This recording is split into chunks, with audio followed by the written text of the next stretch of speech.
ሰላም ጤና ይስጥልን ክቡራትና ክቡራን ተመልካቾቻችን ከናሁ ቴሌቪዥን ዘወትር በዚህ ሰዓት ወደ እናንተ የሚደርሰው ዕለታዊው የስፖርት የመረጃ ሰዓታችን ከአሁን ሰዓት ጀምሮ ወደ እናንተ ይደርሳል።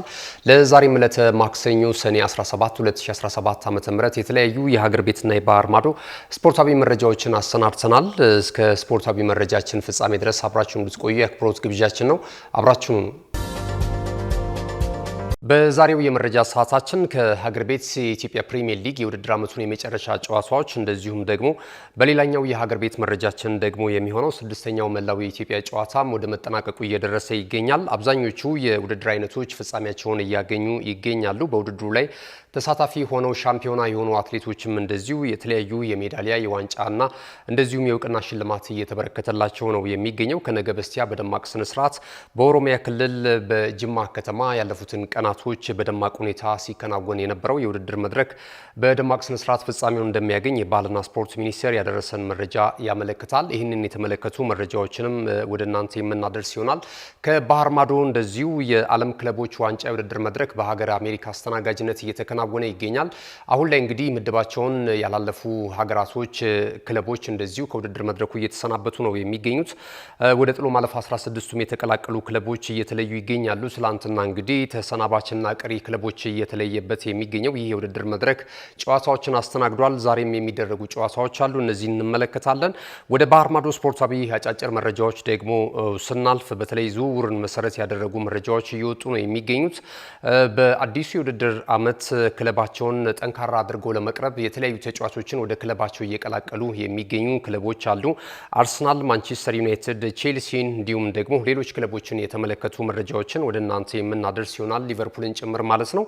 እንድትከታተሉን የአክብሮት ግብዣችን ነው። እንደ ወትሮ ሁሉ የሀገር ቤት ስፖርታዊ መረጃዎችን ቀዳሚ በማድረግ የመረጃ ሰዓታችንን እንጀምራለን። የኢትዮጵያ ፕሪሚየር ሊግ የ2017 ዓ.ም የውድድር ዘመን እንግዲህ በኢትዮጵያ መድን እግር ኳስ ክለብ ሻምፒዮናነት መጠናቀቁ የሚታወስ ነው። አሁን ላለመውረድ በሚደረገው ትንቅንቅ ነው የበለጠ እስከ ሐሙስ ድረስ በሚዘልቀው የውድድር ዓመቱ የመጨረሻ ጨዋታዎች ድረስ የእግር ኳስ ቤተሰቡን ትኩረት የሚስበው ማለት ይቻላል።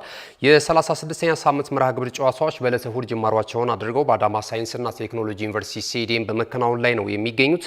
ትላንት የተደረጉ ሁለት ጨዋታዎች አሉ። ወላይታ ዲቻን ከድሬዳዋ ከተማ ጋር ያገናኙ ጨዋታ ቀን 9 ሰዓት ላይ ተከናውኗል። ይህን ጨዋታ እንግዲህ ወላይታ ዲቻ 1-0 በሆነ ውጤት ማሸነፍ ችሏል። ለጦና ንቦቹ የአሸናፊነቱን ብቸኛ ግብ 80ኛው ደቂቃ ላይ ቴዎድሮስ ኃይለማርያም ከበረም ማሳረፍ ችሏል።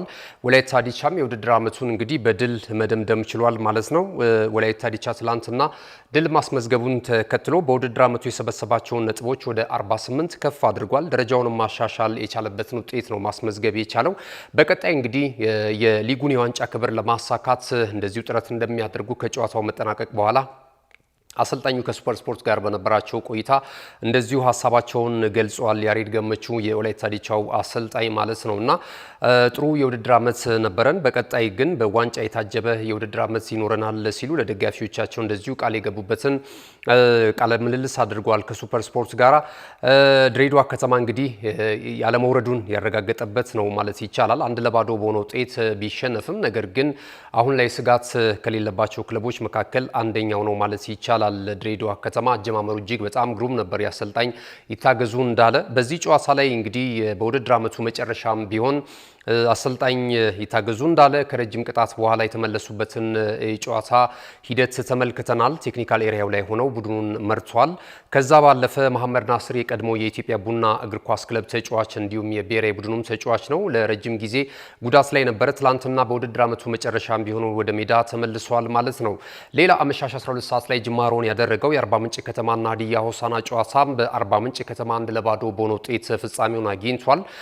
ቡጡቃ ሸመና በቅጣት ምት ጎል አስቆጥሮ 50ኛው ደቂቃ ላይ አዞዎቹ በመጨረሻው የውድድር ዓመት ጨዋታቸው በድል የታጀበ እንዲሆን አስችሏቸዋል ማለት ነው። አርባ ምንጭ ከተማም ነጥቡን ወደ 47 ከፍ ማድረግ ችሏል። ደረጃውንም እንደዚሁ ከፍ አድርጓል። በዘንድሮ ዓመት ወደ ኢትዮጵያ ፕሪሚየር ሊግ ከተቀላቀሉ ክለቦች መካከል አንደኛው መሆኑ የሚታወስ ነው። እንግዲህ አርባ ምንጭ ከተማ ይህንን አይነት እንቅስቃሴ አድርጎ የውድድር ዓመቱን በድል አጠናቋል ማለት ነው።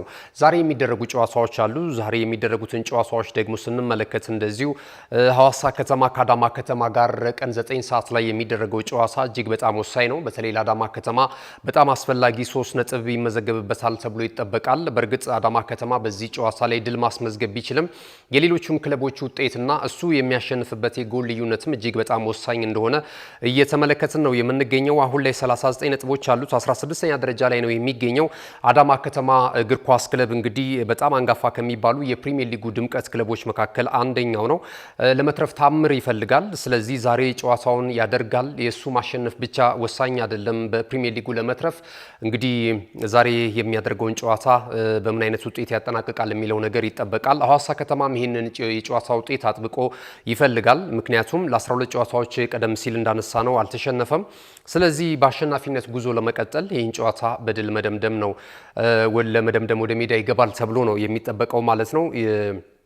የአሰልጣኝ ሙሉጌታ ምረቱ ቡድን በጣም አስገራሚ ጉዞ እያደረገ ነው እየተመለከትን የምንገኘው። ያለፉትን 12 ጨዋታዎች ሽንፈት ሳያስተናግድ እጅግ በጣም አስደማሚ የውድድር ዓመት አፈጻጸምን እያስመለከተን ይገኛል ማለት ነው። በዚህ ጨዋታ ላይ ምናልባት ድል ማድረግ ከቻለ ነጥቡን ወደ 53 ከፍ ያደርጋል። ባህር ዳር ከተማ ደግሞ ነጥብ የሚጥል ወይም የሚሸነፍ ከሆነ ደግሞ የሶስተኛ ደረጃን ይዞ የማጠናቀቅ እድል ይኖረዋል ማለት ነው። ሐዋሳ ከተማ ይህንን ከግምት ያስገባ ጠንካራ እንቅስቃሴ ሊያደርግ እንደሚችል እንደዚሁ እየተገለጸ ነው የሚገኘው ማለት ነው። ነገ የሚደረጉ ጨዋታዎች አሉ። እነሱን ጠቁማችሁና የሀገር ቤት ስፖርታዊ መረጃችንን እናጠናቅቃለን። የፕሪሚየር ሊጉን የተመለከተው መረጃችንን ማለት ነው። ነገ ባህር ዳር ከተማ ከወልዋሎ ዓዲግራት ዩኒቨርሲቲ ቀን 9 ሰዓት ላይ ጨዋታቸውን የሚያከናውን ይሆናል። መቀሌ 71 ሰዓት ደግሞ ከኢትዮ ኤሌክትሪክ የዓመቱ ታላቁ ጨዋታ የሚደረግበት ነው። በፕሪሚየር ሊጉ ወራጅና ተሰናባች ክለብ የሚለይበት እንቅስቃሴ ሊሆን እንደሚችል ከወዲሁ ትኩረትን ስቧል ማለት ነው። ሁለቱም ክለቦች ተመሳሳይ አይነት ሁኔታ ላይ ነው የሚገኙት። 41 ነጥብ አላቸው። ነገር ግን በጎል ክፍያ ደግሞ ኢትዮ ኤሌክትሪክ የተሻለ ነው። 14ኛ ደረጃ ላይ ነው የሚገኘው ኢትዮ ኤሌክትሪክ። እንደዚሁ መቀሌ 71 ደግሞ በ41 ነጥብ 15ኛ ደረጃ ላይ ነው የሚገኘው። እንግዲህ በአቻ መውጣት ለኢትዮ ኤሌክትሪክ በፕሪሚየር ሊጉ የመሰንበት እድልን ያመቻችለታል። መቀሌ 71 ደግሞ 1-1 ማሸነፍ ነው። ከዚያም ደግሞ በጎል የተሻለ ቡድን ሆኖ ለማጠናቀቅም እንደዚሁ ተጨማሪ ጎሎችን ማስቆጠር ይጠበቅበታል ማለት ነው። የዕለተ ሐሙስ የመርሃ ግብሩ የመጨረሻ ጨዋታ ሲከናወን ሱልሽረ እንደ ስላሴ ከሻምፒዮናው ክለብ ኢትዮጵያ መድን ጋር ጨዋታቸውን ያደርጋሉ። በዚህ ስነ ስርዓት ላይ እንግዲህ ዕለተ ሐሙስ የፕሪሚየር ሊጉ የመጨረሻ ጨዋታዎች ከተጠናቀቁ በኋላ በፕሪሚየር ሊጉ ላይ ኮከብ የነበሩ ተጫዋቾች በሰባት ዘርፍ እንደዚሁ ተሳታፊዎች የሽልማት የሚበረከትላቸው እንደሚሆን ሊግ ሼር ካምፓኒው አስቀድሞ ያወጣው መረጃ ያመለክታል ማለት ነው። ኮከብ ተጫዋቾች ይፋ ሆኗል። ተስፈኛ ወጣት ተጫዋቾችም እንደዚሁ ይፋ ሆኗል። አሰልጣኞች፣ ኮከብ ዳኞች እንደዚሁ ግብ ጠባቂዎችን ጨምሮ 7 የሽልማት ዘርፍ እንደዚሁ በዝርዝር ይፋ ተደርጓል ማለት ነው። ይሄ እንግዲህ በዕለተ ሐሙስ የሱልሽረ እንደ ስላሴና የሻምፒዮናው ክለብ ኢትዮጵያ መድን ጨዋታ ከተጠናቀቀ በኋላ የሽልማት ስነ ስርዓቱን በዚያው በአዳማ ሳይንስና ቴክኖሎጂ ዩኒቨርሲቲ ስቴዲየም ነው የሚከወነው። ኢትዮጵያ መድንም የሊጉን የዋንጫ ክብር ብድግ ያደርጋል ማለት ነው እና በውድድር ዓመቱ የመጀመሪያው በፕሪሚየር ሊጉም ታሪክ የመጀመሪያው ነው ኢትዮጵያ መድን ማለት ነው። ከ8 ዓመታት በኋላ 2015 ላይ ወደ ፕሪሚየር ሊጉ መመለሱን እናስታውሳለን። በአሰልጣኝ በጸሎት ሉል ሰገድ እየተመራ ማለት ነው። አሁን ደግሞ በአሰልጣኝ ገብረ መድን ኃይሌ በአንጋፋው አሰልጣኝ ሻምፒዮና መሆኑን እንደዚሁ አረጋግጧል ማለት ነውና እንግዲህ የደስታ ቀናቸው በዕለተ ሐሙስ ይሆናል ተብሎ ይገመታል ማለት ነው። የሐዋሳ ከተማው የግብ አዳኝ እንደዚሁ ሀሊ ሱሌማን በ21 ግቦች የከፍተኛ ጎል አስቆጣሪነቱን ትራክ እየመራ ይገኛል። ምናልባትም ተከታዮቹ በረጅም ርቀት የሚከተሉት ቢሆንም ነገር ግን ይህንን የጎል ልዩነቶች አጥብበው ይህንን የከፍተኛ ጎል አስቆጣሪነት የሽልማት ክብር ይጋሩታል ተብሎ አይጠበቅም። ነገር ግን በእግር ኳስ የሚከሰተው ነገር አይታወቅም በሚለው አሊ ሱሌማን እንግዲህ እየመራ ነው የሚገኘው እስካሁን ባለው ሁኔታ ማለት ነው። ፕሪሚየር ሊግን የተመለከተው መረጃችንን በዚህ እናጠናቅና ሌላ አንድ መረጃ ወደ እናንተ የምናደርስ ነው የሚሆነው። በስድስተኛው መላው የኢትዮጵያ ጨዋታ በኦሮሚያ ክልል በጅማ ከተማ አስተናጋጅነት አሁንም ከፍተኛ ፍክክርን እያስመለከተ በ26 የስፖርት አይነቶች እንደቀጠለ ነው የሚገኘው። የተለያዩ የስፖርት ውድድር አይነቶች እንደዚሁ ፍጻሜያቸውን እያገኙ ይገኛሉ። የአዲስ አበባ ከተማ አስተዳደር በስፔሻል ኦሎምፒክ እንደዚሁ አጠቃላይ የውድድር መድረኩ አሸናፊ ሆኗል። 8 ወርቅ 10 ብር 7 ናስ ሜዳሊያ በመሰብሰብ ነው እንግዲህ የአዲስ አበባ ከተማ አስተዳደር ከሁሉም ከተማ አስተዳደርና ከሁሉም ክልል ተሳታፊ ስፖርተኞች ወይም ደግሞ ክልሎች እንደዚሁ በበላይነት ውድድሩን ማጠናቀቅ የቻለው። ኦሮሚያ ክልል ሁለተኛ፣ ሲዳማ ክልል እንደዚሁም ድሬዳዋ ከተማ አስተዳደር ተከታዩን ደረጃ ይዘው አጠናቋል። በዚህ በስፔሻል ኦሎምፒክ የውድድር መድረክ ላይ ማለት ነውና ይህንን ተመልክተናል። የሀገር ቤት ስፖርታዊ መረጃዎቻችንን እዚህ ላይ እናጠናቀቃለን። ክቡራትና ክቡራን ተመልካቾቻችን ካፍታ ቆይታ በኋላ ስንመለስ ወደ ባህር ማዶ ስፖርታዊ ጉዳዮቻችን የምናመራ ይሆናል። አሁንም ቆይታችሁን ናሁ ቴሌቪዥን ምርጫችሁ አድርጋችሁ ናሁ ስፖርትን እየተከታተላችሁ ቆይታችሁን ከኛ ጋር እንድታደርጉ ዳግም እንጋብዛለን። አብራችሁን ነው። ካሽጎ በየትኛውም ዓለም ሆነው በማንኛውም ሰዓት ለወገኑ የሚደርሱበት ፈጣን የገንዘብ መላኪያ ተከፈተሎ። ማስተርና ቪዛ ካርዶን በመጠቀም ከ5 እስከ 20 ዶላር የሚልኩበት አዲስ የገንዘብ መላኪያ መንገድ። ካሽጎን ለየት የሚያደርገው የትኛውም የገንዘብ ዝውውር በፍጥነት አገልግሎት ከመስጠቱም ባሻገር ለማንኛውም አገልግሎት ምንም አይነት ክፍያ አለመጠየቁ ነው። በሀገራችን ታሪክ ገንዘብን ከውጪ ወደ ሀገር ቤት በማስተላለፍ በመተግበሪያ መልክ አገልግሎት መስጠት የጀመረው የመጀመሪያው ሀገር በቀል የገንዘብ መላኪያ ዘዴ ካሽጎ ከ4500 በላይ ባሉ የባንክ ቅርንጫፎች አገልግሎት እየሰጠ ይገኛል። ገንዘቦን በሰኮንዶች ልዩነት ውስጥ ይፈልጉ በአካውንቶ ወይንም በእጆ ቆጥረው የሚወስዱበት ልዩ ዘዴ። በቅርቡ ሁሉንም ኢትዮጵያዊ ባለቤት ለማድረግ ጉዞ የጀመረው ካሽጎ ዛሬውኑ መተግበሪያውን በስልኮ ላይ በመጫን የአገልግሎቱ ተጠቃሚ ሆኑ። ፍጥነት መለያችን፣ ኢትዮጵያን መክፈቻችን፣ ካሽጎ ነው መላኪያችን። ካሽጎ የአዲሱ ትውልድ ብራንድ። ተመልሰናል። ክቡራትና ክቡራን ተመልካቾቻችን ናሁ ቴሌቪዥንን ነው በመከታተል ላይ የምትገኙት። ናሁ ስፖርት የዕለተ ማክሰኞ ሰኔ 17 2017 ዓ.ም ቀደም ሲል የሀገር ቤት ስፖርታዊ መረጃዎችን ወደ እናንተ አደረስን። አሁን ከዚህ ሰዓት ጀምረን ደግሞ ከባህር ማዶ የተለያዩ የመረጃ ምንጮች ያሰናዳናቸውን መረጃዎች ነው ወደ እናንተ የምናደርሰው። የመጀመሪያው መንደርደራችን የሚሆነው ደግሞ የዓለም ክለቦች ዋንጫ ነው። በሀገር አሜሪካ አስተናጋጅነት እየተከናወነ ይገኛል። ውድድሩ ወደ ጥሎ ማለፍ 16ቱ ለመግባት ክለቦችን እየለየ ነው የሚገኘው። ትላንትና የምድብ ሶስተኛ ጨዋታዎች እንደዚሁ መከናወን የጀመሩበትን ሂደት ተመልክተናል። በዚህ የውድድር መድረክ ላይ ተሰናባች ክለቦችም እየተለዩ ነው የሚገኙት። ትላንት የተደረጉ ጨዋታ ውጤቶችን እንጥቀስና በቀጥታ እነማን ይከርማሉ ወይም ወደ ቀጣይ ወደ ጥሎ ማለፍ 16ቱ አለፉ፣ እነማን ተሰናበቱ የሚለውን እንመለከታለን። ዛሬም የሚደረጉ ጨዋታዎች አሉ። እንደዚሁ ትላንትና ሲያትል ሳውንደርስ ከፒኤስጂ ጋር ያደረጉት ጨዋታ በፈረንሳዩ ክለብ 2-0 አሸናፊነት ፍጻሜውን አግኝቷል። በዚህ ጨዋታ ላይ እንግዲህ ጥሩ እንቅስቃሴ ሲያደርጉ ነበር። ፒኤስጂዎች ወደ ቀጣዩም ዙር ማለፋቸውን ያረጋገጡበትን ውጤት ነው ማስመዝገብ የቻሉት ማለት ነው።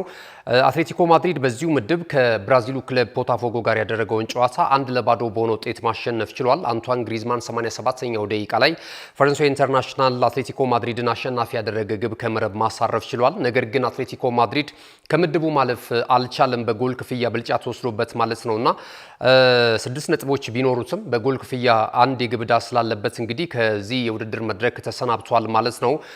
በዚህ መሰረት ሲያትል ሳውንደርስ እና አትሌቲኮ ማድሪድ ሲሰናበቱ ፒኤስጂ እና የብራዚሉ ክለብ ቦታፎጎ 6 ነጥቦችን ይዘው በጎል ክፍያ በመበላለጥ የምድቡ አንደኛና ሁለተኛ ደረጃ ላይ ተቀምጠው በዚህ የውድድር መድረክ ላይ ወደ ጥሎ ማለፍ 16 ማለፋቸውን አረጋግጠዋል ማለት ነው። በዚህ መሰረት የምድቡን ውጤት ስንመለከት ፒኤስጂ 6 ነጥቦችን ይዟል። 2 ጨዋታዎችን በማሸነፍ 5 ተጨማሪ ንጹህ የግብ ክፍያ ነበረው።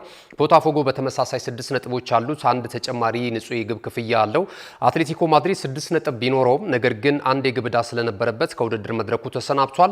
ሲያትል ሳውንደርስ በአንጻራዊነት በጣም ደካማ የውድድር ጊዜን ማሳለፍ ችሏል። ሶስቱንም ጨዋታዎች ተሸንፏል። 5 የግብ ዕዳም ነበረበት። እንግዲህ በ0 ነጥብ 5 የግብ ዕዳ ከውድድር መድረኩ ተሰናብቷል ማለት ነው። ሌላውን ምድብ ጨዋታዎች ስንመለከት ደግሞ እንደዚሁ ምድብ አንድ ላይ የተደረጉ ጨዋታዎች ነበሩ። የዛው የአሜሪካው ተወካዩ ክለብ ኢንተር ሚያሚ ከብራዚሉ ክለብ ፓልሜራስ ያደረጉት ጨዋታ 2-2 በሆነ ውጤት ተጠናቋል። አሊያንድ እንደዚሁ 16ኛው ደቂቃ ላይ ኢንተር ሚያሚን ቀዳሚ ያደረገ ግብ ከመረብ አሳርፎ ነበር። ሱዋሬዝም ሁለተኛ ጎል አስቆጥሮ እንግዲህ የቀድሞ የሊቨርፑልና የባርሴሎና ተጫዋች ጎል አስቆጥሮ 2-0 በሆነ ውጤት ኢንተር ሚያሚዎች ይመሩ ነበር። ነገር ግን ፓልሜራስ እጅግ በጣም የሚገርም እንቅስቃሴ በማድረግ ውጤቱን ቀልብሰው 2-2 በሆነ ውጤት ተጠናቋል። 80ኛው ደቂቃ ላይ እንደዚሁ ፖሊያኖ ጎል አስቆጥሮ ነበረ። ከዛ በኋላም እንደዚሁ ማሪዮሶ 87ኛው ደቂቃ ላይ ተጨማሪ ጎል አስቆጥሮ ሁለት ታቻ በሆነ ውጤት ጨዋታው ተጠናቋል ማለት ነውና ሁለቱም ቡድኖች ከምድባቸው ማለፋቸውን አረጋግጠዋል። ፓልሜራስ እንደዚሁ በ5 ነጥብና በሁለት ተጨማሪ ጎሎች እንደዚሁ ኢንተር ሚያሚም ተመሳሳይ 5 ነጥቦች ኖሮት በአንድ ንጹህ የግብ ክፍያ ከምድባቸው ማለፋቸውን አረጋግጠዋል። በዚህ ምድብ ላይ በምድብ 1 ማለት ነው የፖርቹጋሉ ክለብ ፖርቶና እንደዚሁ የአፍሪካ ተወካዩ ክለብ ሀሊላል የግብፁ ክለብ እንደዚሁ ሁለት ነጥቦችን ይዘው ከውድድር መድረኩ ተሰናብተዋል ማለት ነው። እንግዲህ ትላንትና የነበረው የጨዋታ እንቅስቃሴ ይህንን ይመስላል ማለት ነው። ሌላ እንደዚሁ ዛሬ የሚደረጉ የምድብ ጨዋታዎች አሉ። ዛሬ የሚደረጉትን ጨዋታዎች ስንመለከት ደግሞ ምሽት 4 ሰዓት ላይ ሁለት ጨዋታዎች ይደረጋሉ። የኒውዚላንዱ ክለብ ኦክላንድ ሲቲ ከቦካ ጁኒየርስ ጋር የሚያደርጉትም ጨዋታ ትልቅ ትኩረትን አግኝቷል። በእርግጥ ኦክላንድ ሲቲ በጣም ከባድ ክለብ አይደለም፣ ብዙ ጎሎችን እያስተናገደ የሚገኝ ክለብ ነው። በሁለት ጨዋታዎች ከዚህ ቀደም ባደረጋቸው እንቅስቃሴዎች 16 ግቦች ናቸው የተቆጠሩበት። በባየር ሙኒክ እንደዚሁ 10 ግብ እንደተቆጠረበት እናስታውሳለን።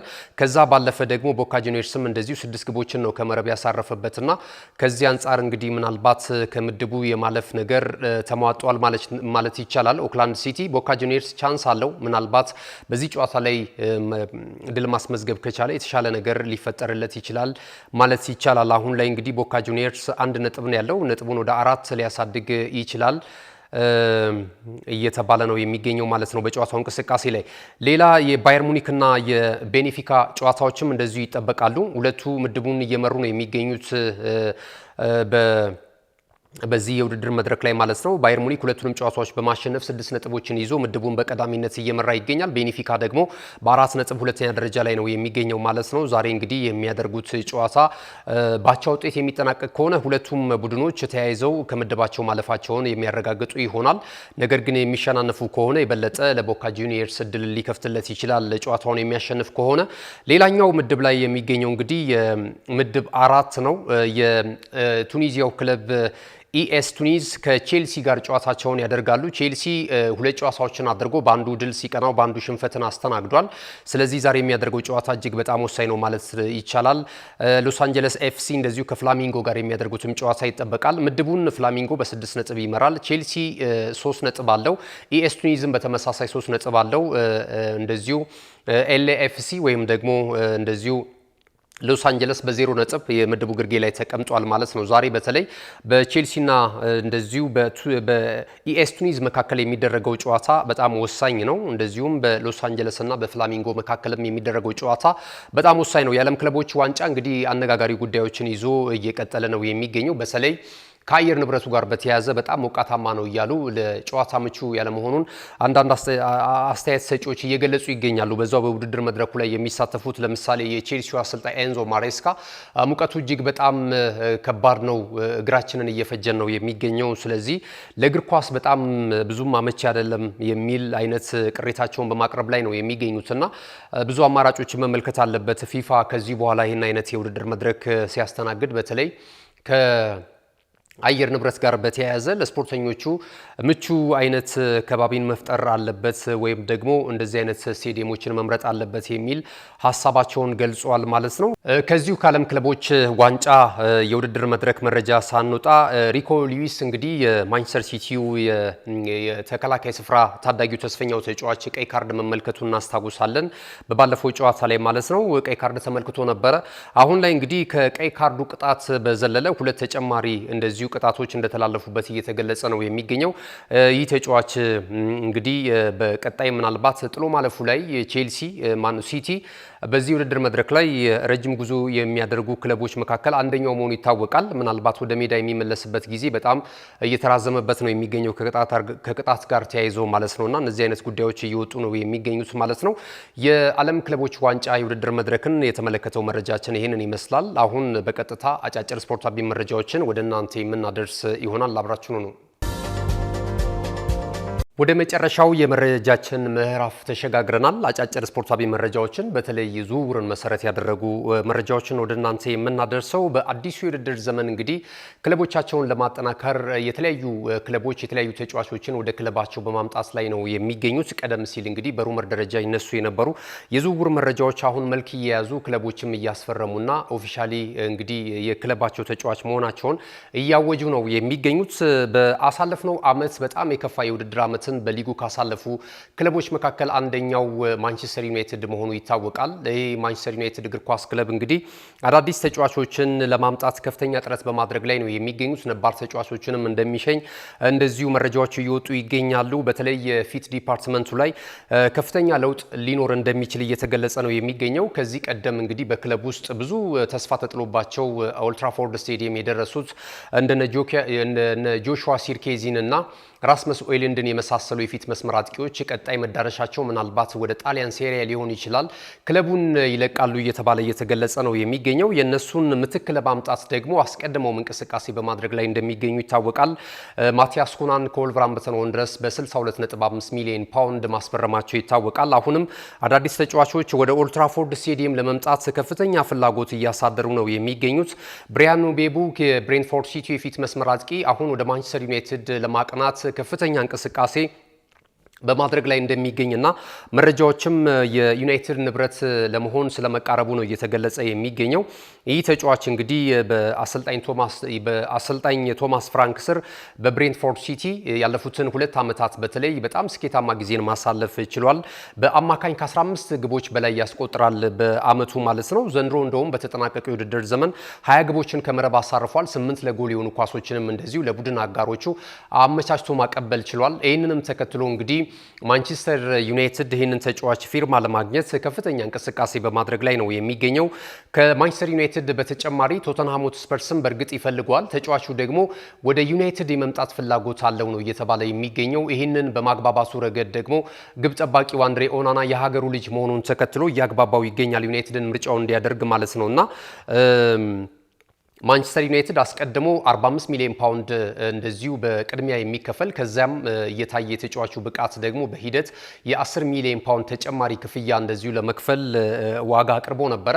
ይህንን እንግዲህ ብሬንትፎርድ ሲቲዎች ውድቅ አድርገውት ነበረ። አሁን የተሻሻለ ክፍያ ይዞ የብሬንትፎርድ ሲቲን በር እያንኳኳ ነው የሚገኘው። 60 ሚሊዮን ፓውንድ እንደዚሁ ለማቅረብ ስለመዘጋጀቱ እየተገለጸ ይገኛል። ነገር ግን ብሬንትፎርድ ሲቲ አሁንም ከዛ ከፍ እንዲልላቸው ይፈልጋሉ። ማቲያስ ኩና በፈረመበት 62.5 ሚሊዮን ፓውንድ እንደዚሁ ክፍያ ፈጽመው ተጫዋቹን የግላቸው ማድረጋቸውን የሚችሉበትን ሂደት ነው እየገለጹ የሚገኙት ማለት ነው። ከዩናይትድ ጋር በተያያዘ ሌላኛው መረጃችን የሚሆነው ክሪስቶፈር ንኩንኩም እንደዚሁ ከቼልሲ ወደ ዩናይትድ ለማምራት ፍላጎት አለው እየተባለ ነው የሚገኘው። ተጫዋቹ ሰማያዊዎቹን እንደዚሁ በሰማያዊዎቹ ቤት የመቆየት ፍላጎት የለውም እየተባለ እየተገለጸ ይገኛል። ሌሎች መረጃዎችን ወደ እናንተ እናድርስ። አርሰናል የሰሜን ለንደኑ ክለብ አርሰናል ከተለያዩ ተጫዋቾች ጋር ስሙ እየተያዘ ይገኛል። አሁን ደግሞ ከፈረንሳዩ ክለብ ፒኤስጂ ብራድሊን ባርኮላን ለማስፈረም እንደዚሁ አንዳንድ እንቅስቃሴዎችን በማድረግ ላይ እንደሚገኝ እየተገለጸ ይገኛል። የ22 ዓመቱ ይህ ፈረንሳዊ ኢንተርናሽናል ተጫዋች በፒኤስጂ ቤት በጣም ደማቅ የውድድር ዓመትን ማሳለፍ ችሏል። ባሳለፍነው ዓመት የሶስትዮሽ የዋንጫ ክብርን ፒኤስጂዎች ሲያሳኩ በጣም አስደማሚ እንቅስቃሴ ማድረግ ችሏል። በጣም በግሉ 34 ጨዋታዎችን በተለይ በሊጓኑ 34 ጨዋታዎችን አድርጎ 14 ግቦችን ከመረብ አሳርፎ 10 ለጎል የሆኑ ኳሶች እንደዚሁ አመቻችቶ ማቀበል ችሏል። የአውሮፓ ቻምፒየንስ ሊግ የውድድር መድረክ ፒኤስጂ የዋንጫ ክብር ባለቤት እንደነበረ እናስታውሳለን። የዚህ ተጫዋችም የላቀ ሚና ነበረው። 3 ግቦችን አስቆጥሮ 4 ለጎል የሆኑ ኳሶችን በአጠቃላይ በቻምፒየንስ ሊግ የውድድር መድረክ ላይ እንደዚሁ የነቃና አስደሳች ተሳትፎን ማድረግ የቻለበትን አጋጣሚ እየተመለከትን ነው የምንገኘው። ይህንን ተከትሎ እንግዲህ ብራድሊ ባርኮላ ቀጣይ መዳረሻው ኤምሬትስ ሊሆን ይችላል እየተባለ መረጃዎች እየወጡ ነው የሚገኙት። አርሰናሎች እንግዲህ የቤንጃሚን ሴስኮ የዝውውር ጉዳይ ፌል እንዳደረገባቸው እየተገለጸ ነው የሚገኘው። ወይም ደግሞ ከዛ የማስፈረም ጨረታ ውስጥ ከዛ ፍላጎት ውስጥ እየወጡ ነው የሚገኙት። ይልቁንም ሌሎች ተጫዋቾችን እያማተሩባቸው እንደሚገኙ እየተገለጸ ነው የሚገኘው። ኦሌ ዋትኪንስን በስፋት እየፈለጉት ይገኛሉ። ለአስተን ቪላም እንደዚሁ የተቆረጠ ዋጋ ይዘው ለማቅረብ በእንቅስቃሴ ላይ እንዳሉ እየተነገረ ነው የሚገኘው። እንግዲህ ጎን ለጎን ደግሞ ብራድሊ ባርኮላ አሁን እየወጡ ያሉ መረጃዎች ይህንን ተጫዋች ከፒኤስጂ ለማስፈረም ፍላጎት አላቸው። እድሜውም 22 ዓመት ነው። ያደረገ ያለው እንቅስቃሴም በጣም አስደማሚ መሆኑን ተከትሎ አሰልጣኝ ሚካኤል አርቴታ ይህን ተጫዋች ለማስፈረም የተከፈለ ሁሉ መስዋዕትነት ተከፍሎ ተጫዋቹን የግሉ ለማድረግ እንደዚሁ በስፖርቲንግ ዳይሬክተሩ አንድሪያ ቤርሳ አማካኝነት እንደዚሁ ንግግር ስለመጀመራቸው እየተገለጸ ነው የሚገኘው። ጆኬሬሽ በተመሳሳይ እንደዚሁ ወደ አርሰናል የመምጣት ፍላጎቱ ጨምሯል ተብሏል። ዩናይትድ ያው ከዚህ ተጫዋች ዝውውር አሁን ስለመውጣቱ ነው እየተገለጸ የሚገኘው። ይልቁንም ዩናይትዶች እንግዲህ ቀደም ሲል ያነሳውት እንደነ ኑኩንኩን የመሳሰሉና ብሪያን ምቤሞን የመሳሰሉ ተጫዋቾችን ለማስፈረም ነው ንግግር በማድረግ ላይ የሚገኘው ማለት ነው። ጆኬሬሽ እንግዲህ በቀጣይ በስፖርቲንግ ሊዝበን ማሊያ መጫወት እንደማይፈልግ ለስፖርቲንግ ዳይሬክተሩ ወይም ደግሞ ለክለቡ ፕሬዝዳንት ገልጾላቸዋል ተብሏል። መዳረሻው ደግሞ እንዲሆን የሚፈልገው አርሰናል ነውና አርሰናሎች እንግዲህ እዚህን ተጫዋች የዝውውር ሁኔታም በቅርብ ርቀት እየቃኙት እንደሆነ እየተገለጸ ነው የሚገኘው ማለት ነው። ለሰዓቱ ያሉት የዝውውር መረጃዎች ይህንን ይመስላሉ። ክቡራትና ክቡራን ተመልካቾቻችን ናሁ ቴሌቪዥንን ናሁ ስፖርትን ስትከታተሉ ቆይታ አድርጋችኋል። አዘጋጁ ገዛኸኝ ዱላ ነኝ። እንደዚሁ የካሜራ ባለሙያችን ዘካሪያስ ኃይሉ ከኛ ጋር ቆይታ አድርጓል። ተወዳጅ ናሁ ቴሌቪዥን ፕሮግራሞች የሚቀጥሉ ይሆናል። በያላችሁበት ቸር ጊዜ ይሁንላችሁ። መልካም ቀን